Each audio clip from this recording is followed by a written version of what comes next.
विशाल शिंगा हळू कस बैलाला लागल. अरे झाली की नाही बेंद्राची तयारी? अरे चालत आहे की तयारी. बरोबर आवरा लवकर. तेवढा आणतो सोन्याला धुवून पहिले सजव्या. यंदा बैल जोरात सजवायचे आहेत बघा. होय होय.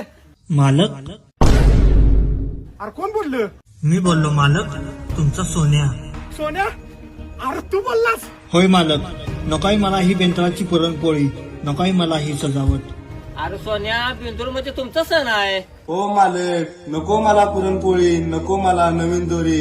जेव्हा शरीर होईल माझे निकामी, तेव्हा खायला द्या फक्त वैरण पाणी. पण नका देऊ मला कत्तलखानी, नका देऊ मला कत्तलखानी. ए राजा, अरे तुला आमच्यापासून आम्ही असं कधीच लांब करणार नाही. मालक मला कत्तल खाण्यात नाही, मला तुमच्या दावणीत जीव सोडायचा आहे. सोन्या वचन देतो तुला, तू शेवटच्या श्वासापर्यंत माझ्या सोबत राहशील.